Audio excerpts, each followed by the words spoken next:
Logic అన్నా ఉండాలి కదా. సుబ్బారెడ్డి గారే CFTRAకి పంపించాడంట, మళ్ళా వచ్చిన తర్వాత నొక్కి పట్టినాడంట. ఎంత దారుణమైనటువంటి అపవాదులు వేస్తున్నారో సభ్య సమాజం ఆలోచించవలసిందిగా కోరుతున్నాం. అందులో ఉన్నటువంటి సభ్యులను ఏది పర్చేస్ కమిటీ మెంబర్లను కూడా వదలము అని ఆయన ఏదో మాట్లాడారు. ఆయన దానికి కారణం దాంట్లో నేనున్నాను కాబట్టి. మరి నేనే ఉన్నానా?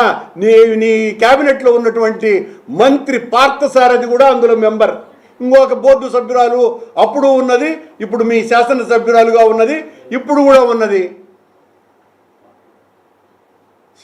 నన్ను పిలవనే లేదంటున్నాడు పార్థసారథి. మళ్ళీ సిట్టు వాళ్ళు నాతో చాలా స్పష్టంగా చెప్పినారు, సార్ మేము పార్థసారథి గారి ఇంటికి వెళ్ళి ఆయన్ని విచారించి వచ్చినాము సార్ అని చాలా స్పష్టంగా నాతోనే మాట్లాడినారు. ఎంత పచ్చి అబద్ధం! క్యాబినెట్ సమావేశంలోనే ఆ మంత్రి నేను వెళ్ళలేదు సార్, అంత కరుణాకర్ రెడ్డి చూసుకున్నాడు అని. కరుణాకర్ రెడ్డి అనేవాడు ప్రత్యేక ఆహ్వానితుడు మాత్రమే.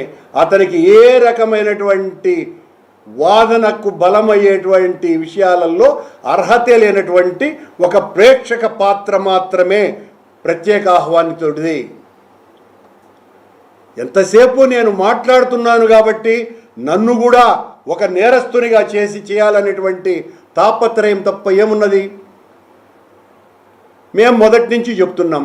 ఈ రోజున వాళ్ళ పత్రికా సమావేశంలో మేము సడలించటము ద్వారా, నిబంధనల్ని సడలించటము ద్వారా ఈ రకమైనటువంటి వాళ్ళు, అర్హత లేనటువంటి వాళ్ళు వచ్చినారు అన్నటువంటి మాటకు కూడా నేను వివరణ ఇచ్చిన.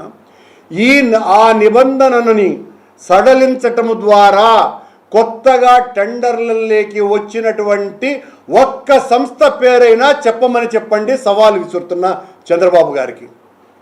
ఆ నిబంధన కేంద్ర ప్రభుత్వ సరళీకృత విధానాలలో భాగంగా స్టార్టప్ కంపెనీలకు అవకాశం ఇవ్వాలా అన్నటువంటి సదుద్దేశంతో ఆంధ్ర, కర్ణాటక, తమిళనాడు, తెలంగాణ రాష్ట్రాలలో కొత్తగా వచ్చినటువంటి పారిశ్రామికవేత్తలకు అవకాశం కల్పించాలా అన్నటువంటి ఆలోచన చేసిందే తప్ప మరే రకమైనటువంటి దురుద్దేశము లేదు.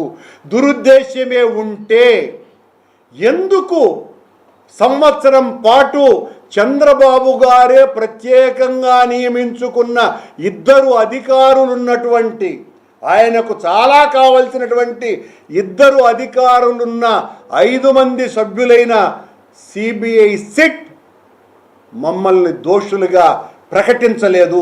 దీనికి సమాధానం చెప్పాలి కదా. దొరికిపోయినాం దొంగనని ఈ రోజున ఇంత బాధ కలుగుతోంది, ఇంత ద్రోహం చేసేస్తున్నారు. కనుక దీని మీద ఏకసభ్య కమిషన్ని వేయాలని దొంగల్ని ఎట్టు తిరిగి పట్టుకుంటాము అని మాట్లాడుతున్నారంటే, మీరు ఏకసభ్య కమిషన్ వేసి మమ్మల్ని నేరస్తులుగా చెయ్యాలా అన్నటువంటి ప్రయత్నం తప్ప మరి ఇంకేమన్నా ఉందా? ఏమీ లేదు. మీ హయాంలో ఈ రోజున ఎవరైతే నేరస్తుడుగా ఉన్నాడో ఆ నేరస్థ డైరీ సంస్థ ప్రీమియర్ డైరీ 14వ సంవత్సరం నుంచి 19వ సంవత్సరం వరకు 80% పైగా సరఫరా చేసింది ఈ ప్రీమియర్ డైరీనే. ఆయన అంటున్నాడు పవన్ కళ్యాణ్, నువ్వుల నూనె ఇంత ధరకు వస్తుంది, నెయ్యి 350 రూపాయలకి ఎట్లొస్తా ఉంది అని. పవన్ కళ్యాణ్